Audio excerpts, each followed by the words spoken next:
আজি বহুত বছৰ ধৰি মই মানুহলৈ বাচ্চাই আছিলো, কিন্তু এই হাবিখনলৈ কোনো মানুহে অহা নাছিল। আজি তোক দেখিছো, সেইকাৰণে তই মোৰ কাৰণে এখন যাদুগৰী বিছনা বনাই যাব লাগিব। যক্ষিণী বাইদেউ, মই বিছনা বনাব নাজানো। মই এই হাবিখনলৈ কেৱল ফল মূল ছিঙিবলৈহে আহিছো। মই সেইবোৰ একো নাজানো। মোৰ কাৰণে আজিয়ে এখন যাদুগৰী বিছনা বনাই যাব লাগিব। মোৰ পাছফালে থকা গছজোপা হৈছে যাদুগৰী গছ। এই গছজোপাৰ পৰা এখন বিছনা বনাই দিব লাগিব। আপোনাৰ যদি ইমানেই বিছনা দৰকাৰ হৈছে, তেনেহ'লে নিজৰ বিছনা নিজেই বনাই লওক। এইটোচোন পলাই গুচি গ'ল। মই তাক ৰছীৰে বান্ধিবৰ কাৰণে সুবিধা নাপালো।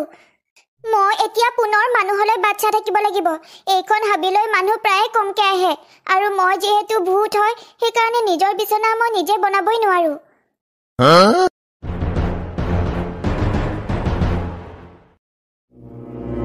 মাধৱ, অ' মাধৱ, ঘৰত আছনে? খুৰা, দাদা ঘৰত নাই। দাদা কামলৈ গৈছে। হয় নেকি? তই মাধৱ আহিলে কৈ দিবিচোন, মোক এসপ্তাহৰ ভিতৰতে এখন বিছনা লাগে বুলি, আৰু বিছনাখন বনাওঁতে ভাল কাঠ ব্যৱহাৰ কৰিবলৈ কবি। হ'ব খুৰা, মই দাদা আহিলে কৈ দিম। দাদা, জাননে আজিৰ দিনত ৰামু খুৰা আহিছিল আৰু কৈছিল এখন বিছনা বনাই দিব লাগে বুলি।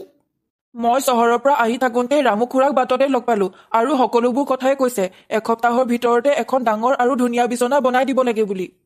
মই অহাকালি হাবিলৈ যাব লাগিব। হাবিৰ পৰা গছ কাটি আনি সেই কাঠেৰে বিছনা বনাব লাগিব। ভণ্টি, মই যাওঁ, আৰু মোৰ দেৰি হ'বও পাৰে। তই দেৰি হোৱাৰ কাৰণে বেছি চিন্তা কৰি নাথাকিবি। এসপ্তাহ পাৰ হৈ গ'ল, কিন্তু হাবিলৈ এতিয়ালৈকে মানুহ এটাও অহা নাই।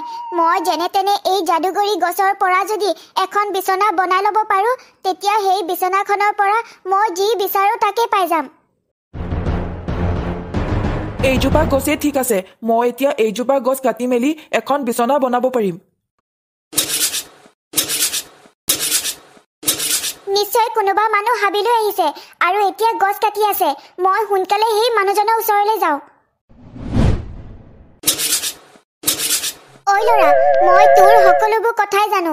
তই যে কাঠেৰে চকী, বিছনা, টেবুল এইবোৰ বনাও বুলি, আৰু এতিয়াও বিছনা এখন বনাবৰ কাৰণে হাবিৰ পৰা গছ কাটিবলৈ আহিছ।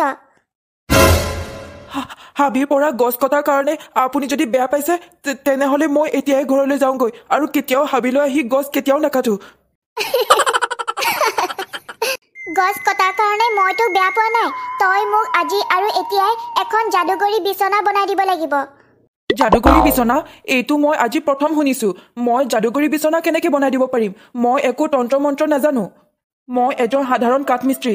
সৰুতে মা দেউতা ঢুকালে, আৰু মই কাঠৰ কাম কৰি কৰিয়ে ঘৰখন চলাই আছো, আৰু মোৰ সৰু ভণ্টিকো মই পঢ়াই আছো। তই সেইবোৰ একো চিন্তা কৰিব নালাগে। হাবিৰ মাজৰ এজোপা যাদুগৰী গছ আছে। সেই গছৰ কাঠেৰে এখন যাদুগৰী বিছনা বনাই দিব লাগে।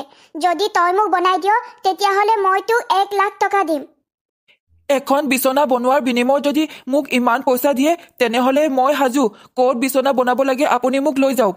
মই সেই পইচাৰে মোৰ ভণ্টিৰ কাৰণে ভাল কাপোৰ এযোৰ কিনিব পাৰিম। তাই সদায় একেযোৰ কাপোৰকে পিন্ধি থাকে, আৰু তাইক মই স্কুল, কলেজ সকলোতে পঢ়াব পাৰিম।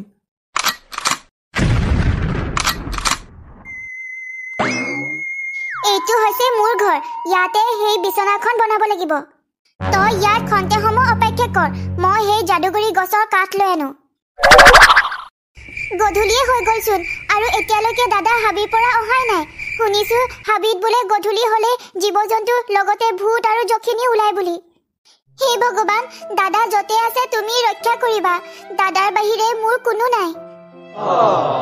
এয়া চাওক, মই আপোনাৰ যাদুগৰী গছৰ কাঠেৰে যাদুগৰী বিছনা বনাই দিলো। আপুনি মোক পইচা দিয়ক, মই ঘৰলৈ যাওঁ। এতিয়া বহু ৰাতি হ'ল।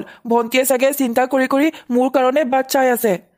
তইচোন সঁচাকে বহুত ধুনীয়া বিছনা বনাই দিলি। মই এনেকুৱা বিছনা বনাবি বুলি কেতিয়াও ভবাই নাছিলো। বহুত ধুনীয়া হৈছে বিছনাখন। তই এতিয়া ক'তো যাব নোৱাৰ। তই সদায় মোৰ এই ঘৰৰ ভিতৰতে থাকিব লাগিব, আৰু সেই যাদুগৰী গছৰ কাঠেৰে আৰু বহুত বস্তু বনাব লাগিব তই। অ' যক্ষিণী, বিছনা বনাই দিয়াৰ কাৰণে মোক পইচা দে। মই ঘৰলৈ যাওঁ। ঘৰত ভণ্টি অকলে অকলে আছে। মোৰ ওচৰত পইচা নাই। মই তোক মিছা কথা কৈছিলো। আৰু তই আজিৰ পৰা কেৱল এই ঘৰৰ ভিতৰতে থাকিব লাগিব, আৰু তই সদায় মোৰ কাম কৰিব লাগিব। মই সেইবোৰ একো নাজানো। মোক ঘৰলৈ যাবলৈ দে। মোৰ বাহিৰে ভণ্টিৰ কোনো নাই এই পৃথিৱীত। মোক পইচা নালাগে, মোক ঘৰলৈ যাবলৈ দিয়ক, ঘৰলৈ যাবলৈ দিয়ক। তই আজিৰ পৰা কেৱল মোৰ কাম কৰিব লাগিব। আৰু এটা কথা ভালকে শুন, এইটো ঘৰত চব মানুহে সোমাব পাৰে, কিন্তু ওলাব নোৱাৰে, কেতিয়াও ওলাব নোৱাৰে।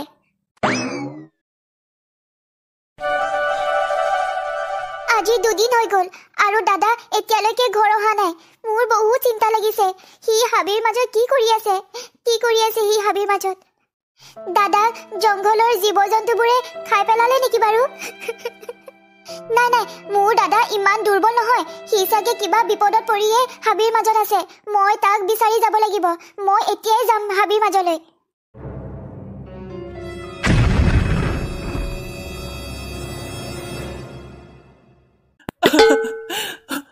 বচাওক মোক, বচাওক, বচাওক মোক, বচাওক মোক, বচাওক, কোন আছে? মোক বচাওক। মই হাবিৰ মাজত থকা ঘৰটোতে সোমাই আছো।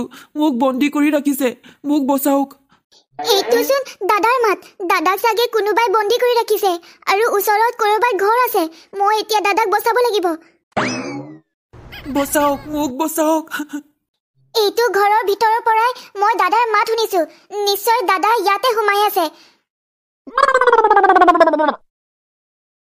দাদা তোক কোনে এনেকে বান্ধি ৰাখিছে আৰু তই এইটো ঘৰলৈ কেনেকে আহিলি? ভণ্টি, তই কিয় ইয়ালৈ আহিলি? ভণ্টি, এইটো ঘৰত এজনী জখিনী থাকে আৰু সেই জখিনীজনীয়ে মোক এনেকে বান্ধি ৰাখিছে আৰু মোক এখন যাদুকৰী বিচনা বনাই দিব লাগে বুলি কৈছিল। তাৰ বিনিময়ত পইচা দিম বুলিও কৈছিলে আৰু মই সেই বিচনাখনো বনালো, কিন্তু মোক পইচা নিদিলে আৰু এনেকে বান্ধি থৈ দিছে মোক। দাদা তই অলপো চিন্তা নকৰিবি। মই আহিলো নহয়, মই তোক এইটো ঘৰৰ পৰা উলিয়াই লৈ যাম। নহয় ভণ্টি, আমি আৰু কেতিয়াও ইয়াৰ পৰা ওলাই যাব নোৱাৰো, কেতিয়াও নোৱাৰো। কাৰণ এইটো ঘৰত চব মানুহে সোমাব পাৰে, কিন্তু ওলাব কেতিয়াও নোৱাৰে। দাদা তই এটা কথা কচোন, তই যাদুকৰী বিচনাখন কেনেকে বনালি? তই কিবা তন্ত্ৰ মন্ত্ৰ জানো নেকি? নাজানো, মই একো তন্ত্ৰ মন্ত্ৰ নাজানো। সেই জখিনীজনীয়ে কৈছিল যে এই হাবিৰ মাজত এজোপা বোলে যাদুকৰী গছ আছে আৰু সেই গছৰ কাঠেৰে মোক বিচনা বনাই দিব কৈছিল। যাদুকৰী গছ? যাদুকৰী গছ। তেনেহলে আমাক সেই যাদুকৰী গছৰ কাঠেৰে বনোৱা সেই বিচনাখনে আমাক সহায় কৰিব। তই ঠিকেই কৈছ। মই এইটো কথা চিন্তাই কৰা নাছিলো। যাদুকৰী গছৰ কাঠেৰে বনোৱা বিচনা যদি সেই বিচনাখনো যাদুকৰী হ'ব, আমাক এতিয়া সেই বিচনাখনে সহায় কৰিব। যাদুকৰী বিচনা, তোমাক মোৰ দাদাই বনাইছে। তোমাক ধুনীয়া এটা বিচনাৰ ৰূপ দিছে। তুমি আমাক সহায় কৰিব লাগিব। তুমি আমাক সহায় কৰা। আমাক এই ঘৰটোৰ পৰা উলিয়াই লৈ যোৱা। আমাক নিজৰ ঘৰত পঠিয়াই দিয়া আমাক। তুমি আমাক সহায় কৰিবই লাগিব যাদুকৰী বিচনা। তুমি আমাক সহায় কৰা।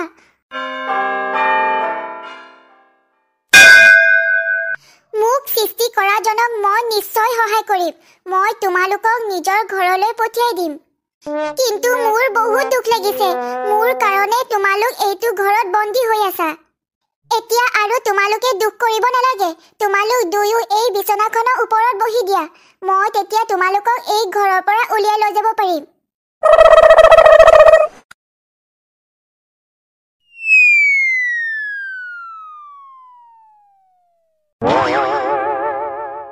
তুমি আমাক সুস্থ অৱস্থাত ঘৰলৈ লৈ আনিলা। ইমান ডাঙৰ বিপদৰ পৰা তুমি আমাক সহায় কৰিলা। তোমালৈ অশেষ ধন্যবাদ। এয়া লোৱা, ইয়াত 1 লাখ টকা আছে। তুমি ভণ্টিৰ কাৰণে ভাল কাপোৰ এযোৰ কিনিম বুলি কৈছিলা নহয়, আৰু ভণ্টিক ভাল স্কুল আৰু কলেজত পঢ়াম বুলি কৈছিলা। সেইকাৰণে এইখিনি পইচা লোৱা, ভাল কামত ব্যৱহাৰ কৰিবা।